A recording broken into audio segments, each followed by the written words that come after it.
Ok, les gars, aujourd'hui, ça devient bizarre. L'océan Atlantique se refroidit soudainement et rapidement et les scientifiques sont absolument perplexes. Ne devrait-il pas en fait se réchauffer? Et devons-nous nous inquiéter maintenant? Reste attentif jusqu'à la fin pour le savoir. Bienvenue à tous les amis.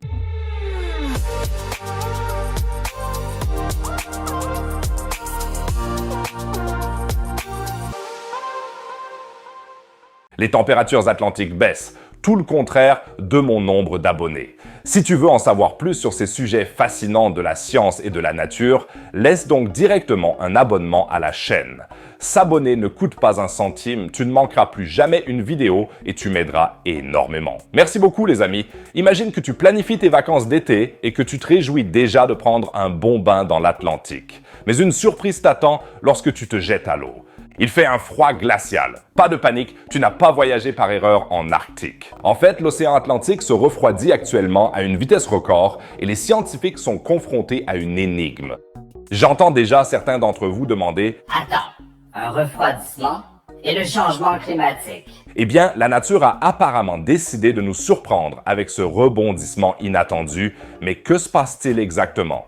Selon les données de la National Oceanic and Atmospheric Administration des États-Unis, NOAA, le refroidissement des températures de surface de la mer dans l'Atlantique a commencé en mai et depuis, l'océan est 1 à 2 degrés plus froid que la normale à cette époque de l'année. Cela n'a l'air de rien, mais imagine que la température de ton corps baisse soudainement de 2 degrés. Ce serait suffisant pour vous faire porter pâle au travail, non? Vous êtes des paresseux. On pourrait se demander si ce n'est pas une bonne nouvelle. Après tout, nous entendons toujours parler du réchauffement des océans et de ses conséquences catastrophiques. Malheureusement, ce n'est pas si simple. Dans la recherche climatique, le principe est souvent le suivant. Les extrêmes dans les deux sens ne sont pas si bons. C'est comme dans une relation. Trop de proximité peut être étouffante. Trop de distance la refroidit. La nature et l'amour aiment l'équilibre. Pour comprendre pourquoi ce refroidissement est si surprenant, nous devons nous pencher brièvement sur un phénomène météorologique qui sonne comme s'il avait été inventé par une babysitter hispanophone, El Niño. Ce cycle climatique se produit toutes les quelques années et provoque des températures plus chaudes dans l'est du Pacifique. Son pendant, qui produit des températures plus fraîches, s'appelle la Niña. Imagine que c'est comme un thermostat planétaire où El Niño augmente le chauffage et la Niña appuie sur la climatisation. Normalement, les scientifiques s'attendent à ce que les températures de l'Atlantique augmentent à cette époque de l'année, notamment à cause d'El Niño. En effet, depuis mars 23, l'Atlantique a battu un record de chaleur après l'autre. Mais maintenant, la Niña semble prendre le contrôle plus tôt que prévu. En fait, le passage d'El Niño à la Niña ne devait avoir lieu qu'en septembre. Le fait qu'il arrive maintenant trop tôt laisse même les climatologues expérimentés perplexes. Franz Philipp Tuchen, un post-doctorant de l'Université de Miami, a résumé la situation. Nous avons passé en revue la liste des mécanismes possibles et jusqu'à présent, rien ne correspond vraiment. Si les températures restent plus fraîches d'un demi-degré que la moyenne pendant au moins un mois supplémentaire, on parle officiellement d'une Niña atlantique. Mais qu'est-ce que cela signifie concrètement? Tout d'abord, cela pourrait avoir des conséquences sur les précipitations dans les continents environnants. Imagine que tu prévois un voyage au Brésil et que tu emportes un parapluie pour découvrir qu'il fait soudainement beaucoup plus sec que prévu. Ou bien tu te réjouis de passer des vacances ensoleillées en Afrique de l'Est, mais à la dernière minute, tu dois emporter tes bottes en caoutchouc. La nature semble s'amuser à chambouler nos prévisions météorologiques. Et cela devient encore plus excitant lorsque nous regardons les conséquences possibles sur la saison des ouragans. Et je ne parle pas de la prochaine saison de Hurricane au FC Bayern, mais des ouragans tropicaux. La NOAA a constaté que les Niños atlantiques peuvent augmenter la probabilité d'ouragans près des îles du Cap-Vert. Avec le refroidissement soudain, cela pourrait changer. On s'attend à ce que la Niña du Pacifique augmente la probabilité d'ouragan atlantique si elle arrive en septembre, mais la Niña atlantique peut affaiblir certaines conditions, comme l'activité des vagues atmosphériques nécessaires à la formation d'ouragans. Mais les effets pourraient être encore plus étendus. Michael McFadden de la NOAA indique que ce changement pourrait également affecter les cycles de l'océan. Il parle d'un bras de fer dans lequel l'Atlantique tente de réchauffer le Pacifique, tandis que ce dernier essaie de se refroidir lui-même. Imagine cela comme un combat épique entre deux titans océaniques où nous, les humains, nous nous tenons sur le bord comme de petites fourmis et regardons avec impatience. Mais pourquoi tout cela est-il si important? Eh bien, les océans jouent un rôle crucial dans le système climatique mondial. Ils stockent d'énormes quantités de chaleur et de CO2 et influencent ainsi la météo et le climat du monde entier. Un refroidissement inattendu de l'Atlantique pourrait donc avoir des conséquences importantes que nous ne pouvons pas encore vraiment prévoir pour le moment. C'est comme si l'on changeait soudainement un rouage d'une horloge géante et complexe. On ne sait jamais exactement comment cela va affecter le reste du système. Mais ce qui est intéressant, c'est que ce refroidissement intervient à un moment précis, au moment où les températures globales de la mer viennent de terminer une série de records de 15 mois.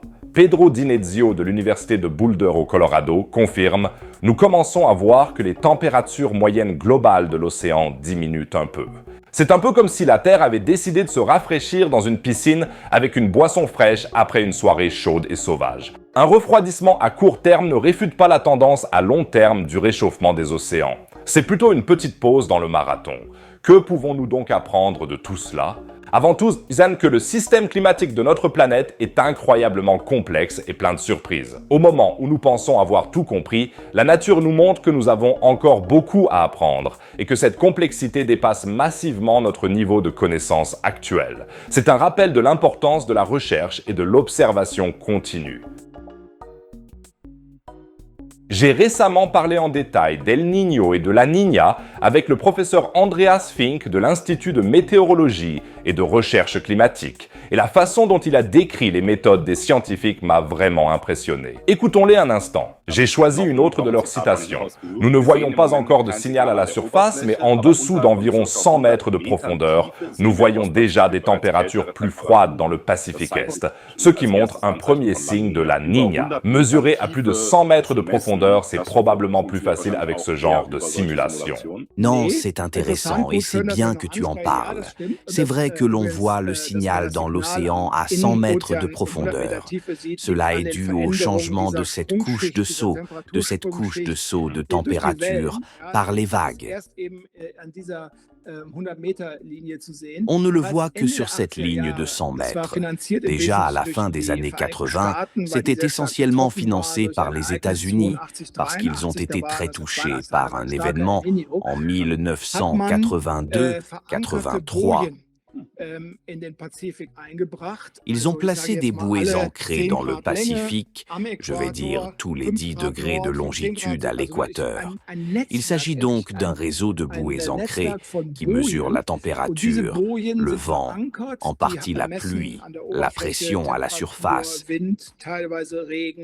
mais qui ont une sorte de cordon qui s'enfonce dans l'océan et sur lequel sont ancrés d'autres instruments de mesure qui mesurent la température de l'océan et la salinité, par exemple. Et cette toile est extrêmement importante pour nous et pour l'initialisation des modèles. C'était vraiment un grand pas vers une meilleure simulation et aussi une meilleure observation. Ces bouées ancrées existent aussi dans d'autres régions. C'est très cher, et crois-le ou non. Mais il arrive souvent qu'un porte-conteneur passe par-dessus et détruise la bouée. Mais ce réseau de bouées est extrêmement important et il existe depuis la fin des années 90. Qu'en penses-tu? À quoi est vraiment dû le refroidissement de l'Atlantique? Pourquoi les scientifiques n'ont-ils pas pu le prédire de manière fiable et ont-ils été si surpris? N'hésite pas à écrire tes pensées dans les commentaires et si tu ne veux plus jamais manquer quelque chose sur ce sujet, n'oublie pas de t'abonner à la chaîne. Maintenant, nous allons de l'Atlantique à la Chine. Là-bas, le premier réacteur commercial au thorium et au sel liquide sera mis en service, ce qui pourrait constituer une révolution absolue en matière d'énergie nucléaire. Ce qu'il y a de si spécial et pourquoi on dira bientôt l'énergie nucléaire, oui s'il te plaît, tu le sauras dans la vidéo affichée. N'hésite pas à cliquer en haut à droite et si tu veux soutenir la chaîne, n'hésite pas à regarder les vidéos plus anciennes. Chaque clic soutient la chaîne, sinon je te dis à la prochaine vidéo. Au revoir les amis.